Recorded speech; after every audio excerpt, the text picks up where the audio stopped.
आमच्या YouTube चॅनलला subscribe करा। महानकारी न्यूज सबस्क्राइब करा आणि नोटिफिकेशन ऑन करा। नोटिफिकेशन ऑन केल्यामुळे आमचे अपडेट आपल्यापर्यंत सतत पोहोचेल। खासदार धनंजय महाडिक यांचा उमेदवारी अर्ज दाखल। खासदार राजू शेट्टी, आमदार हसन मुश्रीफ, प्रकाश आवाडे यांची उपस्थिती। काँग्रेस, राष्ट्रवादी काँग्रेस व मित्रपक्षाच्या महाआघाडीकडून कोल्हापूर लोकसभा मतदारसंघासाठी सोमवारी खासदार धनंजय महाडिक यांनी अर्ज दाखल केला। यावेळी खासदार राजू शेट्टी, आमदार हसन मुश्रीफ, जिल्हा काँग्रेसचे अध्यक्ष प्रकाश आवाडे उपस्थित होते।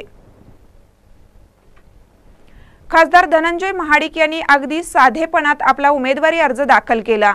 उमेदवारी अर्ज दाखल केल्यानंतर शरद पवार यांच्या नेतृत्वाखाली मुख्य प्रचारास सुरुवात होणार आहे। आजवर संसदेत शेकडो प्रश्न उपस्थित करून कोल्हापूर येथील विमानतळ, रेल्वे, औद्योगिक प्रश्न, नैसर्गिक आपत्ती सहकार्य, महिला सबलीकरण, पासपोर्ट कार्यालय, शाळांना संगणक याचबरोबर समाजाच्या प्रत्येक घटकांसाठी उपक्रम सहाय्यक करून जिल्ह्याच्या विकासाचे रोल मॉडेल बनवले आहे। त्यामुळे विकास कामांच्या जोरावर या निवडणुकीत जनता मला साथ देईल, असे खासदार धनंजय महाडिक यांनी सांगितलं। यावेळी खासदार राजू शेट्टी, आमदार हसन मुश्रीफ, संध्यादेवी कुपेकर, जिल्हाध्यक्ष प्रकाश आवाडे, भगवानराव काटे, अरुंधती महाडिक, ऋतुराज महाडिक, महापौर सरिता मोरे यांच्यासह आघाडीचे पदाधिकारी, कार्यकर्ते उपस्थित होते।